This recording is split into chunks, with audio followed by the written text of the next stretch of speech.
great to have you both. Perhaps you could both start with a bit about your background and why you are where you are, why you do what you do, why you care. Sure, okay. So my name is Sweta Chakraborty. I am a self-proclaimed climate behavioral scientist.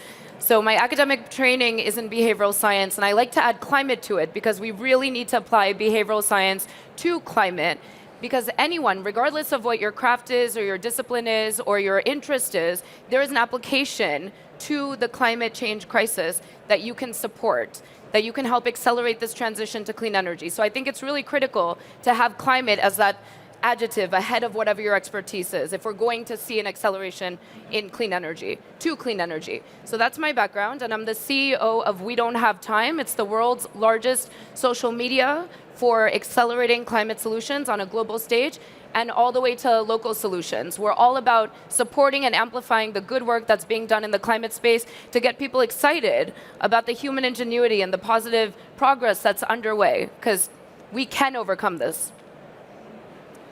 Hi everyone, I'm Tim Lenton. I'm from the University of Exeter down in Devon, where I'm a professor in climate change. I've been studying the Earth as a living system for about 30 years now, and 20 years ago I started identifying the bad tipping points that we're at risk of crossing in the climate. But the last decade or so I've also become passionate about studying the positive tipping points we need to accelerate the change we need to sustainability. And that's why we like to team up to try and amplify the evidence-based message that we can accelerate out of trouble.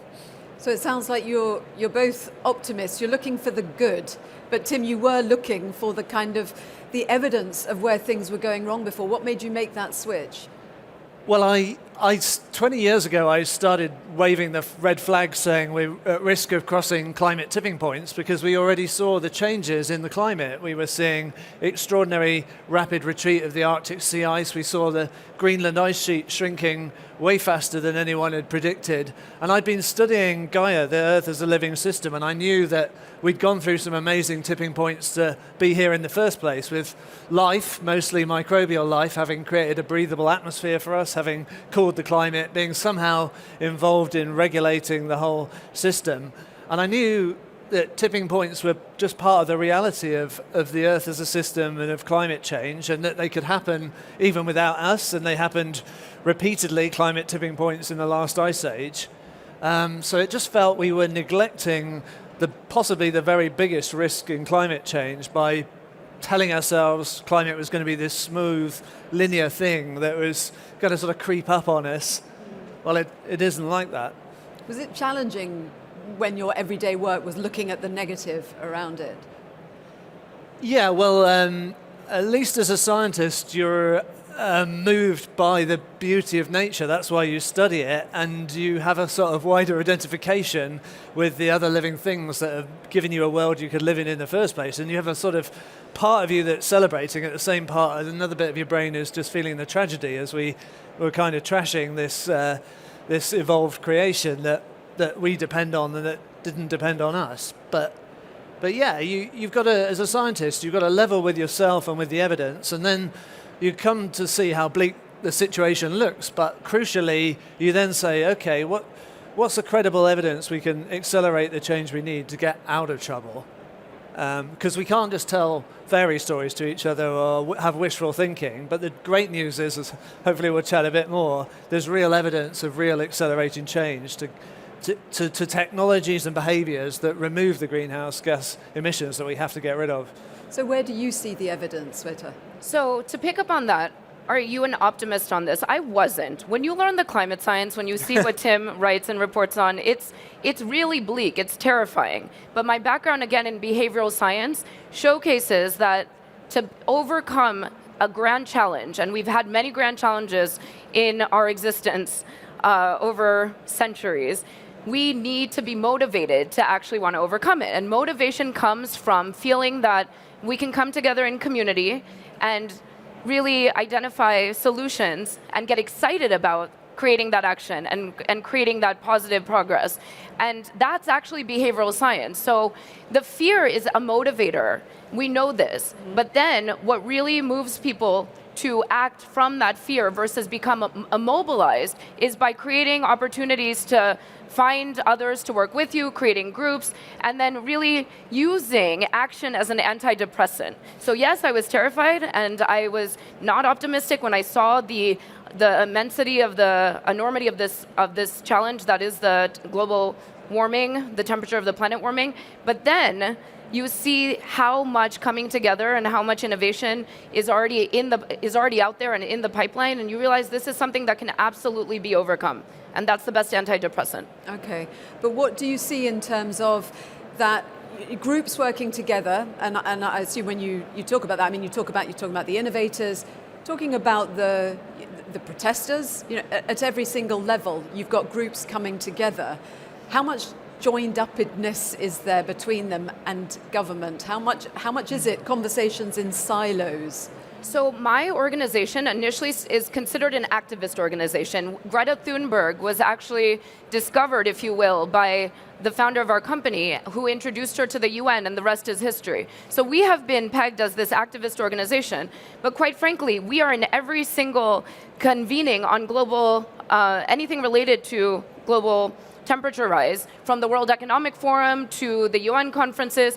And it turns out activists are everywhere, right? And activism doesn't mean that grassroots champion. It can, but it also means independent directors that have made it into the boardrooms of ExxonMobil, right? So you can be an activist or identify however you wish, and you can be in private sector. You can be in multilateral negotiations at places like the UN conferences, and that is activism now. So it's very grassroots, absolutely, and it's also top-down. We are seeing country delegation heads come together and sign off on a transition to clean energy. We saw it at COP28, which is the convening of parties from around the world. 176 countries came together in Dubai last year, and actually for the first time ever put into writing that a transition to clean energy is inevitable.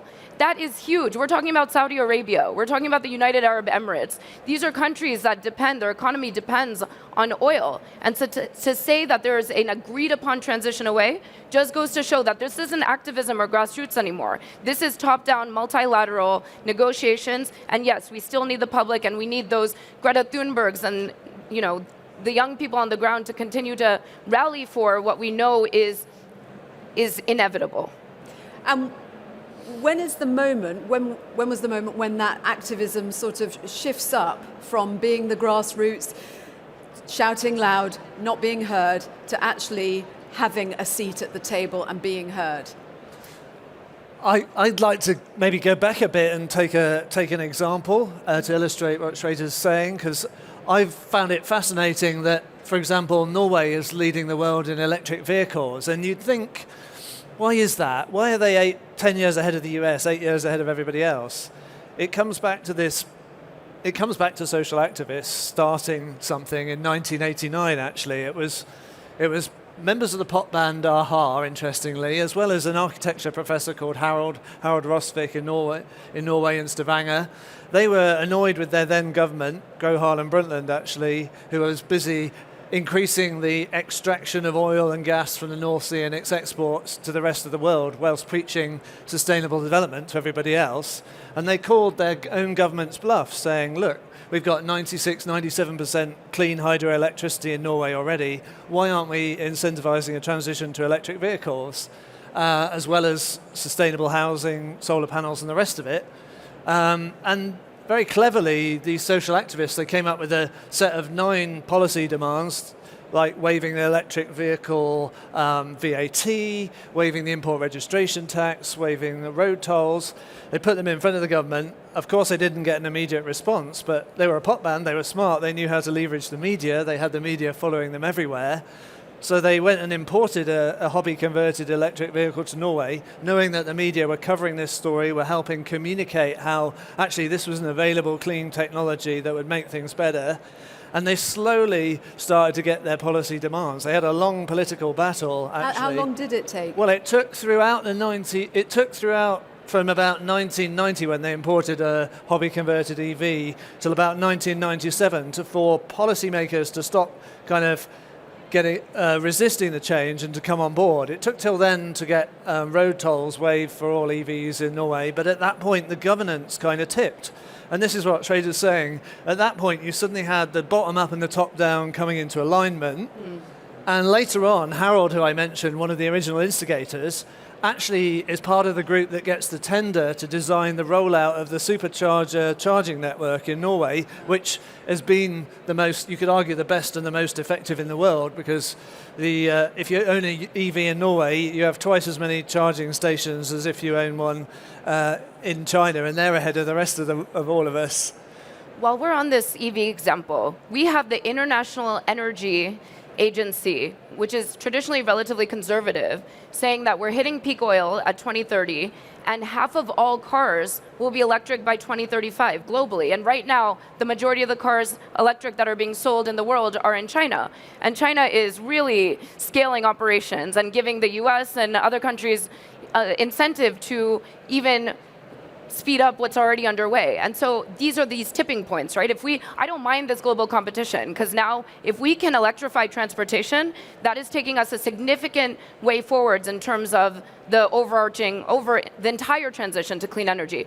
In the United States, this the act that was passed by Biden, $350 billion invested in the transition to clean energy, has played out so far really well. We've got over 271,000 jobs that have been created. 9 million jobs are anticipated to be created in clean energy by 2030. And these are those tipping points where you see you're seeing the public get behind these types of policies because it's economically more beneficial to them. So what do you see in this country in terms of where we are? Where is that alignment journey between the protesters and the policymakers?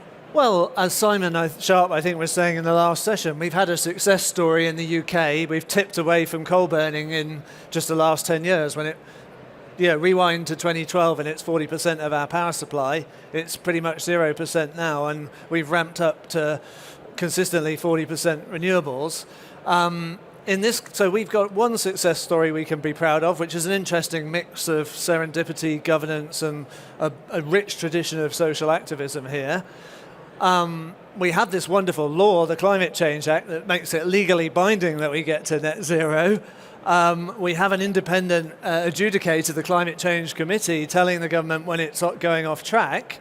Sadly, we've seen about a decade of governance that just hasn't responded to those that guidance, and a government that's turned away, independent recommendations that we need to reduce a little bit the amount of meat in our diet for the sake of our health as well as the sake of the planet.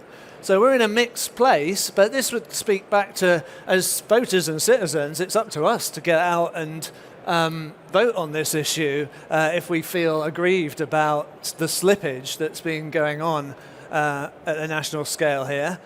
There are many stories to tell in the UK, and we've messed up on the housing sector because essentially, like in all incumbent industries, there's a really strong lobby that wants to maintain the status quo. And in that case, the 5 major house building companies succeeded 10 or so more years ago in effectively lobbying the then government to shut down a really productive program that was already going on to insulate our homes and to mandate more efficient buildings. So, as ever, it's a mixed bag in the world of people and politics. And we were talking in the previous conversation about this, which is that individuals can want to do something. They can want to insulate their house. They can want to have a heat pump, whatever it is. But if they don't have the money, there isn't the support for that infrastructure change, they're not necessarily going to be able to do it. The message I would give on the money is, this is the point about tipping points we're discussing. The more electric cars or batteries for electric cars we make, the cheaper they get to make because of things called economies of scale. But also, the better the technology gets, the range you can get from a given mass of battery has gone up about a factor of 3 in just a decade. The same story for solar panels and wind turbines. They've plummeted in price because of these extraordinary reinforcing feedbacks. And as Sweta's saying, in our uptake as consumers, it's also a reinforcing reinforcing feedback. Somebody is the innovator who's the first person to put solar panels on their roof or to buy an EV, and then they start chatting to their friends and their neighbors, and then we start learning, oh, actually, that is quite a good technology. Maybe I'll think about adopting it. And the more the adoption escalates, the more the price comes down, the more competitive it becomes. And ultimately, these become, as we've seen with renewable energy, the cheapest form of power. Even when you count in the batteries you need to store the electricity some of the day or night, the cheapest form of power in the world now. The electric vehicles are rapidly becoming cheaper than the fossil fueled one. The same thing can happen, or in total cost of ownership, the same is true for heat pumps already, 5 times cheaper than having a gas boiler over its total lifetime. So if we get on board with this, the more we get on board with it, the more the price comes down, the more the options get better, and the more people will get behind it. And I would just add to that, I'm not a fan of people feeling guilty if they can't adopt a technology that everybody is saying needs to be taken on in their homes or the cars that they drive, because it's not, the system needs to get there as well. Of course, if we contribute as much as you possibly can, but this whole concept of carbon footprint, don't forget that it was invented by an advertising firm in support of oil and gas to put the onus of responsibility on the consumer and remove the spotlight from what was continuing business as usual. So it's really up to the global decision makers and leadership that have been elected into those roles to ensure that the infrastructure overall occurs, so it's easier for us as consumers to make better decisions for ourselves, our families, our communities, and the planet. So do what you can, but remember, this carbon footprint concept is very much began from the industry that wants you to feel responsible. I didn't know that. It's like breakfast being the most important meal of the day. That came from an ad campaign, didn't it? All sorts of things that we assimilate come from places we didn't necessarily know. So, Sweta, where would you say we are on the road of tipping points here? Social tipping points. So when I started my career as a climate behavioral scientist, when I went from behavioral scientist to climate behavioral scientist, it really was terrifying. But what the innovation and the progress we've seen has really made me feel much more optimistic about where we are going. And we are far from where we need to be, but we are going in the right direction. We need to speed things up. The name of my organization is We Don't Have Time. And anytime we're talking about climate, it's excellent branding in that sense, because somebody will say it at some point in conversation, and we're like, oh, that's us. Because we just need to move things faster, right? So we're moving in the right direction, but we need to speed things up.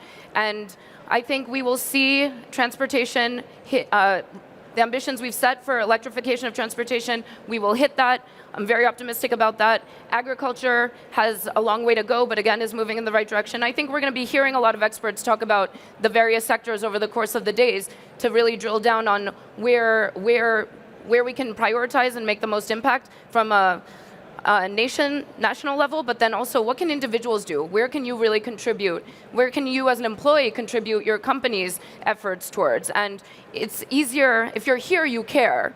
So I'm going to say we have the technology now to accelerate your individual action and your employee action, your company action. And it's through tools, online tools, that then result in real world impact. And so get on social media. I know a lot of people will stick their nose up at it, but it's actually incredible how far campaigns have progressed in the passing decades because of virtual campaigns that have become real world action. So we see trends from LGBTQ efforts that have been successful, the COVID vaccination campaigns that have been successful. Right now, for transitioning to clean energy, we see the UNDP is supporting a campaign called End Fossil Fuels. And so the idea is to move the money away from the $7 trillion that is given to subsidizing the fossil fuel industry, move that towards trillion towards the clean energy transition. It's less, and it's moving the money in the right direction. So between the End Fossil Fuels and the Move the Money campaigns and all of these different efforts that are underway virtually and globally, there is real movement and real passion and real stakeholder collaboration to see this transition accelerate. In terms of the interface between politicians and the people, and we mentioned that this year is the biggest election year in history, around 49% of the world's population will be going to the polls. how do climate issues play? In this country, Reform UK have said that they actually want to make net zero one of the key issues because they want to see the 2050 target scrapped. They want a referendum on that. How do you see that sort of dynamic in terms of, where populist arguments go, where the pressure goes, where it all goes? Well, we know that actually loads of global surveys show us now that about 4 out of 5 people say not only is climate change real due to humans and we've got to do something about it, but they're actually saying governments, my government, should be doing something about it. So at some base level, there's a popular mandate for action there. It's about translating that to the ballot box and to courage true leadership on the part of our leaders, I think. And that's Sweta's wheelhouse more than mine to really leverage communication channels and everything we've got to try to get people out putting their votes where their feelings are on that issue. I think we're seeing a kind of risky situation as we head towards the European elections, because we're seeing a lot of pushback against the Green New Deal in Europe. And I think we have to get out there like we're trying to do today and say, no, this is already giving you the cheapest power supply you've ever had. This is bringing you energy security. This can bring you food security. This is a cleaner streets. This is loads of benefits for us at a basic human level. So I think we both agree that we've not captured the right narrative on this, that this transformation is just full of good news for us as citizens. But we do have to, as we're both explaining, we have to use the agency, the power we have, including in the ballot box, including where our pension is invested and so on, to be part of the change we need. Because by shifting, your pension investment or whatever from being part of the problem to being part of the change, you get you get a reinforcement that causes even more change, even more. It starts to snowball. That's the whole point of the tipping dynamic. And I think we both feel like we need that social movement to reignite again. That there's every reason for voters, to get behind the green, I'll call the Green New Deal, for them as well as for the planet. And if some of you might know that there's an election coming up in the U.S. this year, and I was just with Jane Fonda, who is you'll know her from Hollywood, but also is an activist, a massive climate change activist. And she refuses to come to anything outside of the United States this year because her entire focus is ensuring, quote unquote, the orange man is kept out of office in the United States. And so that really resonates because we know that it's a close election coming up, and it's going to come down to maybe tens of thousands of voters that are saying that they're going to abstain from voting because of current US geopolitics.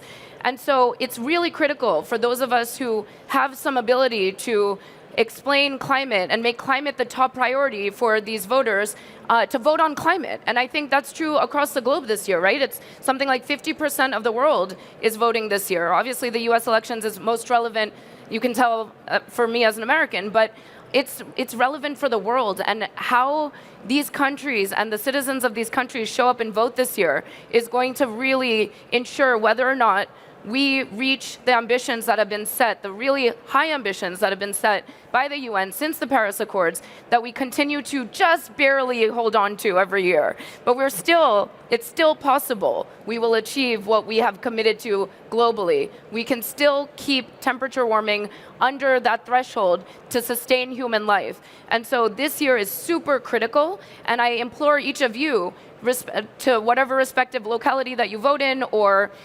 your national elections, to remember that climate is that top vote, regardless of everything else. Not to say it's not important. Climate can and should be the top voting, the top of mind when you come to the polls to vote. Thank you both very much indeed. Sweta Chakraborty, Dr. Sweta Chakraborty, and Professor Tim Lenton, thank you.